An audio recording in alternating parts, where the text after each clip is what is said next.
Extreme Rules has come and gone. Let's put this in perspective and get this done immediately before I explain the reason why I said this. I know a lot of our viewers are going to say this was a great and amazing pay-per-view. No. This was a good pay-per-view. Average. By the numbers. Straight out with a predictable and boring ending. That's what we got. An average pay-per-view that had a boring and predictable ending. It's the truth. Now, I'm not saying the matches were not good or great. We're going by overall. And overall, it's an average pay-per-view. That's the way I see it. Now, let me explain why. Kickoff show. Shinsuke Nakamura versus Finn Balor. Now, I saw a little bit of it. And then, unfortunately, I lost it. Since they do not show this on YouTube anymore, you got to see it streaming. So I saw some of it. The stream dropped. By the time I got back, it was over. Shinsuke won. So how do I feel about that? Don't care. They didn't do anything with Finn. They didn't do anything with Shinsuke Nakamura. Yes, they have a history in NXT, but what have they both done in the last year? Nothing. That's the truth. Let's move on to the first match of the night. And it's a long match too. Drew and Shane versus a Roman and Taker. And let's make the... Oh, I'm sorry. If you hear a lot of noise, it is, even though it's nearly 12 at night, people are extremely active right now. They going out and party with the kids, which are not even older than 9 or 10 years old. They're outside having fun, screaming, yelling, just in case you hear all this noise. But anyway, the Undertaker looked better in this match. He did. Because you had two young guys in there and a semi-young guy and a Shane McMahon doing most of the heavy work for him. So he didn't show too much of his weakness. Yes, he still had to run around. Yes, he still got tanked. But it was a lot easier for him because not many things were all about him. By the time he got nailed with the elbow from the announce table and did the coast to coast, he got saved by Roman Reigns before Drew McIntyre did the Claymore to his face.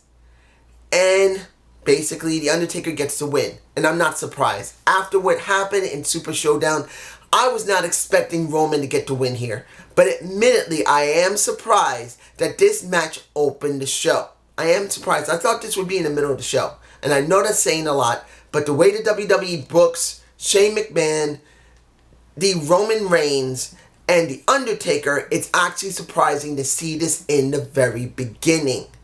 Normally that would be near the end or somewhere in the middle of the show. So at the first and forefront, it was surprising. Usos versus the Revival. Now I did see this match and it was an okay match. But here's the problem for me personally. I didn't care. This is what I found for most of the matches that I saw, particularly from Raw. There was nothing behind them. Yes, they were good matches. Yes, the Revival has some good chemistry with the Usos. But even though they won, what do they actually get here? Nothing. The Revival has been jobbed out, treated badly, and disrespected for so many months. I don't care. The Usos, who came from Smackdown Live, who had great momentum, now have nothing. So when it came down to it, a good match. But there's nothing behind it. Particularly that it was for the Raw Tag Team Championships. I'm sorry. It was nothing there. I can almost say it was boring. Not because the match quality was bad. It was not. It was because simply there's no story behind it. These guys just went out there, went through the motions, did their job, and then that was it. Usos lost. Revival retained. Let's move on. Let's do the Smackdown Tag Team Championship, a triple threat of the Planet's Champions, of Heavy Machinery, and of New Day. I did enjoy this match. It was a good match. Otis. I now remember this guy's name, and I sometimes remember Tucker's name. Right now I'm remembering it. A lot of times I'm going to forget it. But I enjoyed Otis. He's damn funny. I just like him. I can understand why people like Otis. He just is a funny, lovable guy. And when he goes in the ring, it shows. Was this a good match? It was. As long as Rowan wasn't involved in a lot of it. And I'm not saying Eric Rowan is bad. But in this case, you now have 4 big guys in that match. 4. The smallest one there, where Xavier Woods and the people's champion, the world's champion, the planet's champion, and a Daniel Bryan. There was just too many big guys in that match. And even though Big E's not a huge guy, but compared to Otis, compared to Tucker, compared to Rowan, they're all roughly about the same size. Big. And you only got 2 guys who are small who had to go and spread this out to make it more interesting, which just show that the show they made really worked. I mean, the triple threat was good. In the end, New Day wins a 6-time tag team championship. Now, I can understand why they're doing this. They want to give all of New Day the titles, which is understandable. But to be honest, I think Heavy Machinery should have won. Because at least then we have something different. Or at least if the Planet's Champions retained, it would make some sense at a minor pay-per-view. Because Extreme Rules is a minor pay-per-view. And if you're going to make them job, it should be at a major pay-per-view. But since they did it here and they gave it to New Day, I'm kind of happy. Because now everyone in New Day has a title. And now New Day rocks. But if you're going to be honest here, and I love New Day, it should have went to Heavy Machinery. Honestly, they need something new in the tag title division. Because you already had the Usos with New Day. You had the Bar with New Day. You have the People's Champ with New Day. So you needed something new. At least with Otis and, what's the guy's name? Tucker. Now I remember. Tucker of Heavy Machinery, they would have to go against them instead of them going against the champions. So that's how I felt about it. And since I didn't mention the Bar, I might as well do this now. The match that I felt was one of the best matches of the entire show. Honestly, it was the best match of the entire show. It was. Alistair Black versus a Cesaro. Now, there's nothing really there. But this wasn't about something being there. This was about giving Alistair Black his first win on the Smackdown roster and on a pay-per-view. Because the minute that he was broken away from Ricochet as a tag team, you pretty much had not shown him on TV for months upon months, saying he wanted someone to pick a fight with him, which was so stupid. Oh my gosh, it was so stupid. But was the match good? It was the best match of the night for me personally. Those guys tried to kill themselves in that ring, and I did enjoy it the most out of every match that was on this card. Now, I'm sure people are going to say Ricochet versus AJ Styles. Or, who else? Kofi Kingston versus Samoa Joe. They're going to say that. But to me personally, I believe the best well-rounded match with the most interest was Alistair Black versus Cesaro, and Alistair Black wins. But I don't believe they're going to end it with him and Cesaro. I think because Sheamus is not there, they got to give Cesaro something to do. So there's a good... Sorry for the lighting. Why did my lighting got to flicker?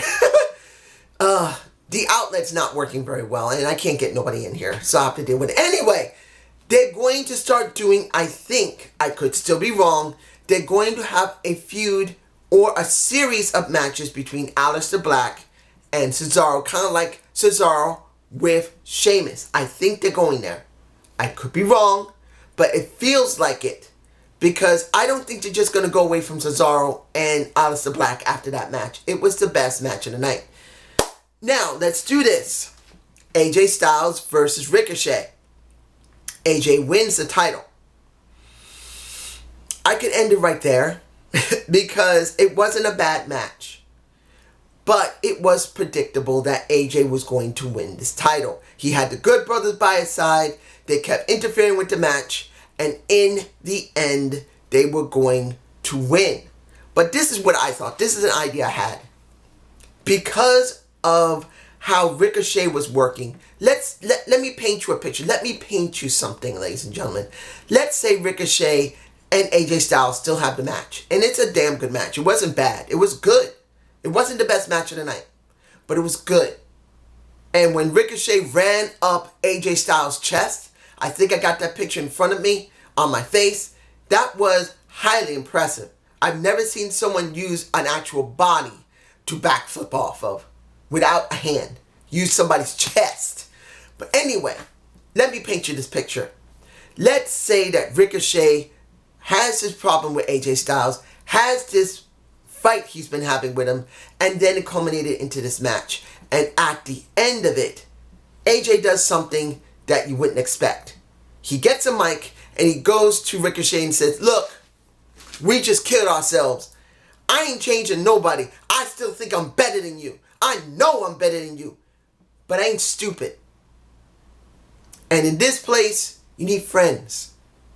Join us. Join the club. Join the club, my son. You say you like me. You imitate me. You admire me. Join me. Join the club.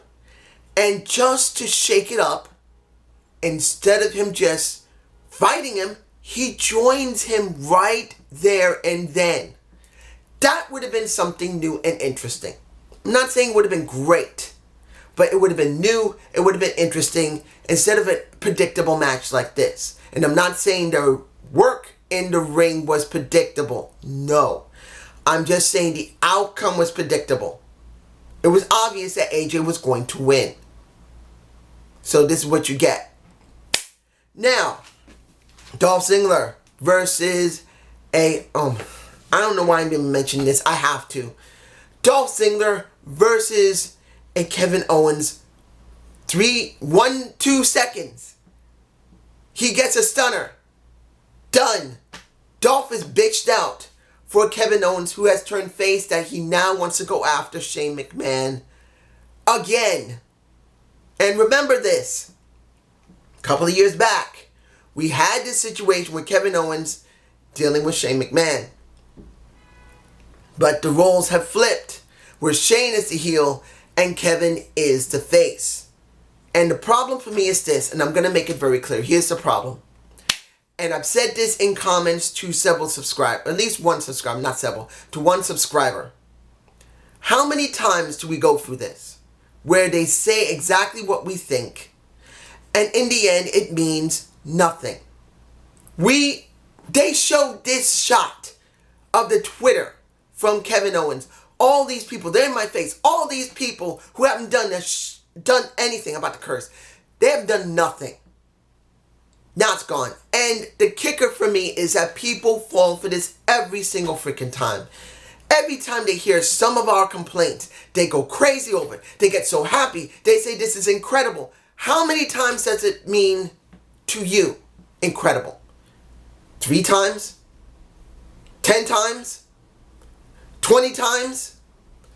30 times? 40 times? 150 times? How many times in the last 10 months, and I repeat this, 10 months, did we have these types of talk that they mention our complaints as a troll? This is nothing. Not because Kevin Owens can't carry a good promo. He did a great job. But they've done this so many times, saying our complaints, and nothing changes. And I know people can say, well, here comes Eric. Here comes the Paul Heyman. I don't give a damn. I'm talking about here and now. And as far as I can tell, and people are saying that Paul Heyman's taken over, or Eric is taking over, or they're about to take over, I don't care. I see it in the respect of what they're showing me. And nothing has changed.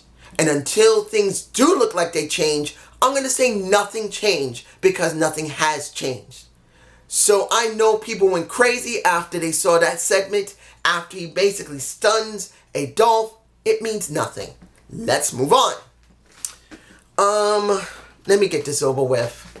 Bayley versus, oh man, it's in my face.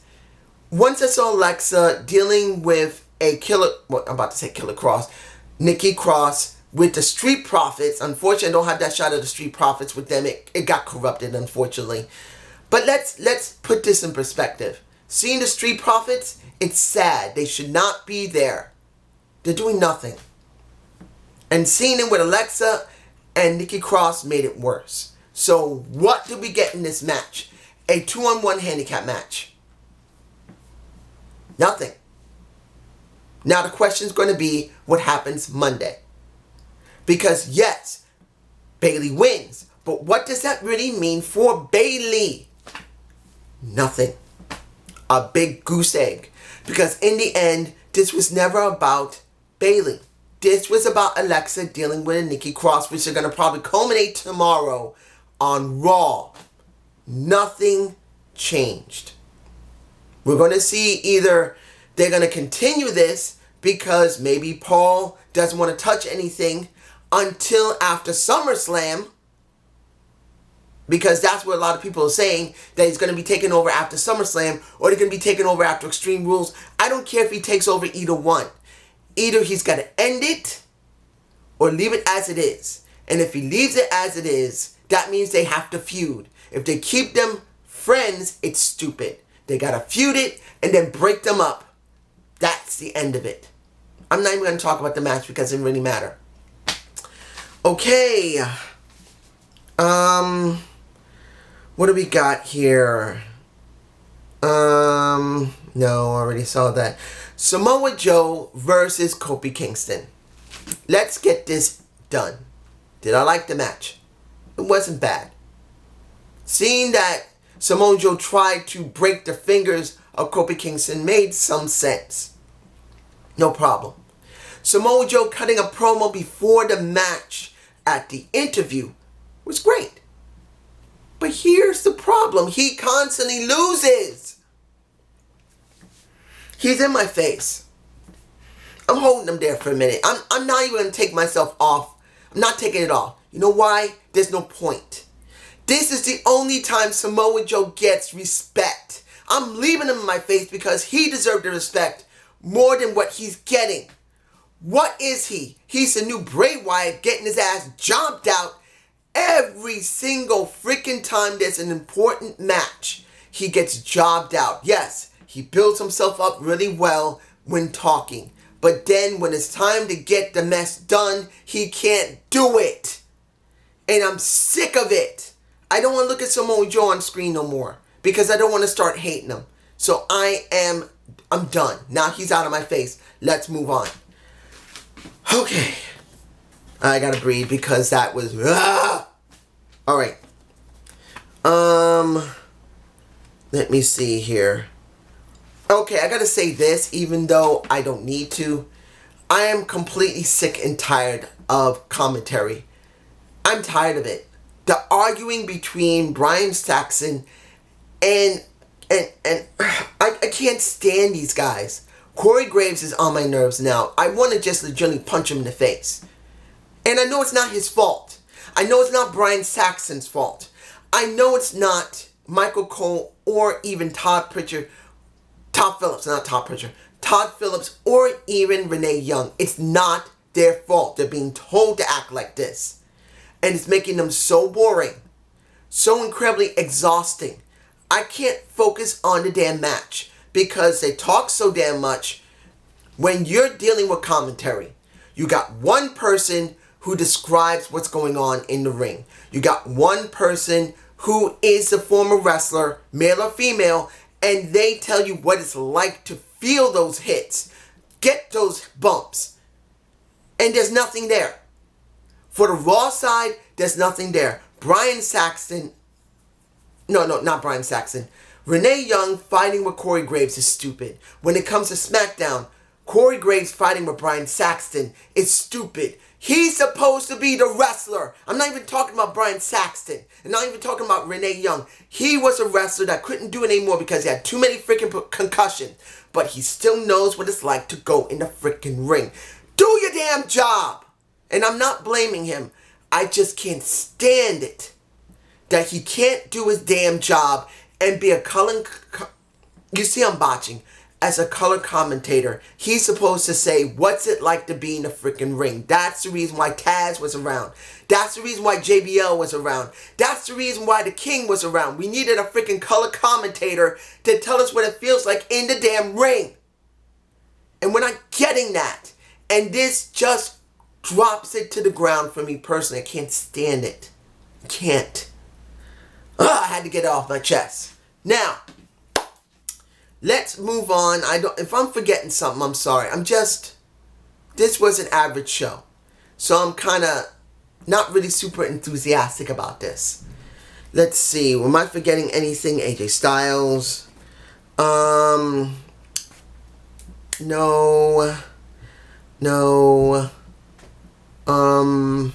Oh yeah. Almost forgot.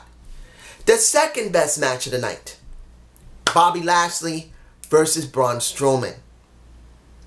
Now, mind you, I have not seen Raw for quite a while. I've only seen bits and pieces. I've tuned in a little bit for a couple of minutes, and then I tune out. I tune in, I tune out. I don't bother watching it. I'd rather hear JD, NYC, or the Lex Man tell me a full, complete background on it. And since they both are in polar opposites, I get a good idea what a super fan and a super pissed off fan is like. As best can be expected, because they're both very similar. But I gotta say this. Those two tried their damnedest to make this match mean something. And they did. Now, mind you, it's still an average match for Last Man Standings. It's not the most greatest match I've ever seen. It was a good Last Man Standings match that did finally get the crowd engaged. Most of these matches didn't have a lot of people engaged. Definitely, The Undertaker and Roman Reigns didn't have a huge amount of interest, at least until Undertaker was there. And even then, it felt like they were putting in canned pops throughout most of the show. That's what it felt like. Throughout most of the show, it felt like canned pops for certain matches. Because when it came to Usos versus Revival, even though it was a good match, the crowd didn't seem very enthusiastic, and then they just started having pops around. So it sounded like pops throughout the night. That was canned pops. But in this match, there was no canned pops. At first, it was semi-alright. Then later through it got better. And it got better once they went into the arena. It got better once they went into the back. Well, not the back, but into the areas of the arena. By the time it was ended, the crowd was very enthusiastic about it. They did do a very predictable ending where Braun Strowman puts Lashley on his shoulder and he jumps off the stage. They've done that so many times. It's extremely predictable. Even when he broke through the styrofoam that was in front, it was predictable. But it was still the second best match of the night. It was very good. I'm not saying it was the greatest Last Man Standings match. If you want me to tell you the one that I like that was the best Last Man Standings match, I will tell you in a match. Well, meaning, I keep messing up that name. I haven't gotten it down yet. I'm sorry. If you want me to tell you that match, just leave a comment below. So now, let's close the show. Becky and Seth versus Lacey Evans and A. Baron Corbin. An okay match. It wasn't great. It was okay or good. You got a lot of action and attitude in the match. Lacey Evans actually put Seth's name on her trunks on one butt cheek and the SE on one butt cheek and the TH on the other. Unfortunately, I don't think I got that picture. But pretty much, that was there. Was it a great match? Even with the candlesticks and the chairs, this Extreme Rules match wasn't really super great, but it was good enough to pass by. At the end of the match, even though you had Becky Lynch go through a table for Lacey and Seth goes through a table with Baron Corbin, the crowd were mostly enthusiastic, at least until Becky gets it end of days. Once Corbin gave her that, Seth went crazy. He's in my face. This man basically lost his shit. Now I take him away and he basically started going ham on him. He started hitting him with the chair, multiple shots. Hit him with the candlestick, multiple shots. He gave him 3 curb stomps, just to rub it in that he could do it. And in the end, he wins the match. And that's until Brock Lesnar came out with Paul Heyman.